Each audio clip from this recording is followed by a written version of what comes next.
The natural hazard disclosure is one of those documents that never feels urgent. No one panics when it shows up. No one calls you late at night about it. No one says, "Hey, can we go line by line through the NHD?" And that's exactly why it's dangerous. Because when buyers finally do have questions about it, it's usually after escrow closes.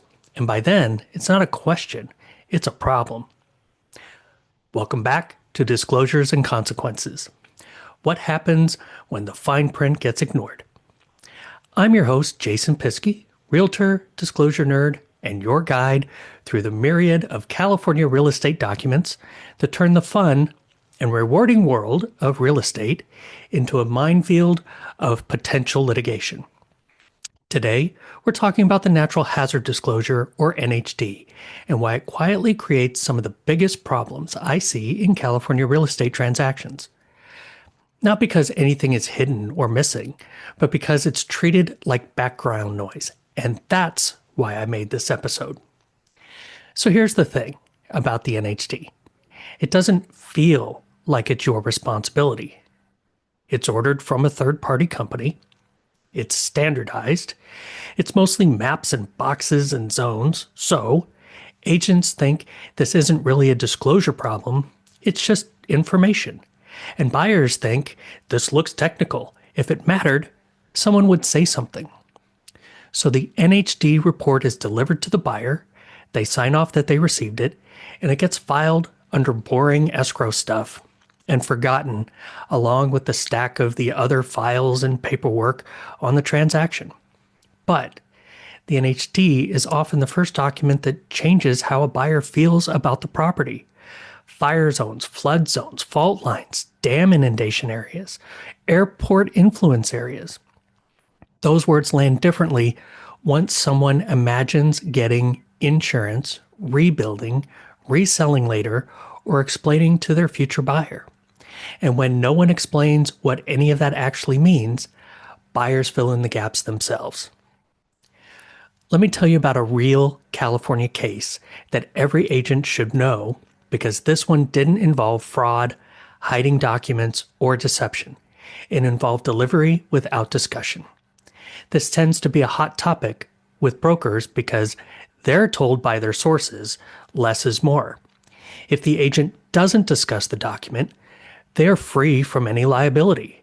Their view is that by discussing anything specific, they are opening themselves up for potential litigation.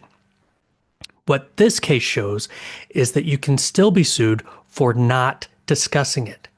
In this case, buyers purchased a high-end multi-million-dollar California home, the kind of property where everyone just assumes the paperwork is handled correctly. A comprehensive NHD report was ordered and delivered to the seller back when they bought the home. The property was in multiple hazard zones, detailed and disclosed.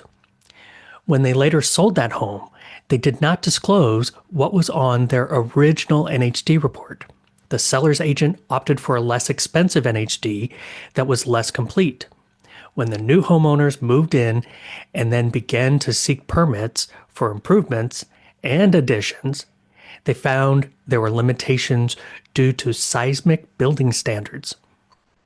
The buyer's agent didn't discuss the NHD with their client, and ultimately, everyone was involved in the complaint from the buyers. The seller for not disclosing knowledge from their more detailed NHD, the seller's agent for ordering the less comprehensive NHD, and their own agent for not reviewing the NHD they did have, which would have alerted them to nearby fault lines. Ultimately, this resulted in a multi-million-dollar finding in the buyer's favor, all because no one discussed with the buyer the existence of the zones in a way a reasonable buyer could understand. This brings me to my next point. Not all NHD reports are equal. Some gather basic information on fire, flood, earthquake, etc., while others go much deeper with details on mines, oil wells, EPA violations, and more. As a listing agent, it's important to know who offers more detailed reports and discuss the advantages and risks involved with either choice. Here's the next uncomfortable part for agents. No one can predict fires or earthquakes or natural disasters.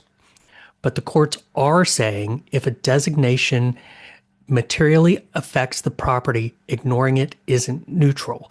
And the more experienced you are as an agent, the higher that expectation gets, and the harder it is to say, I didn't know it mattered. And that's the danger the NHD is full of, that agents so often, they stop reacting to them.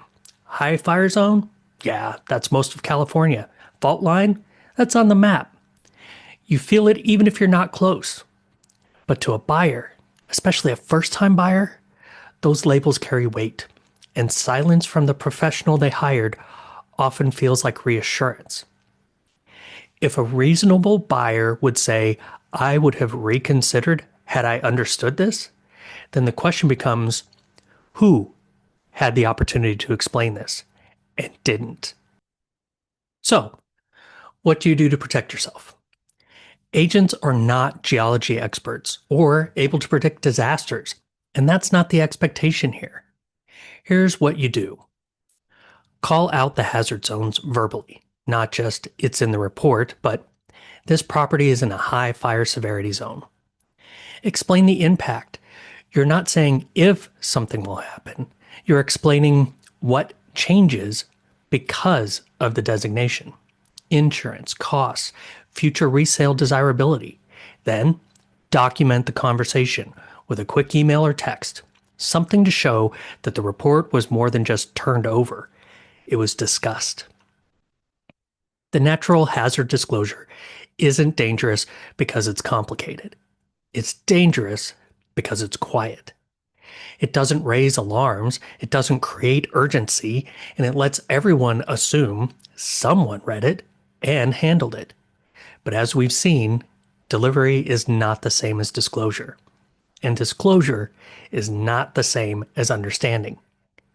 It's a fine line you have to walk. But when a buyer realizes too late that they didn't understand what they were buying into, they don't blame the report. They blame the people.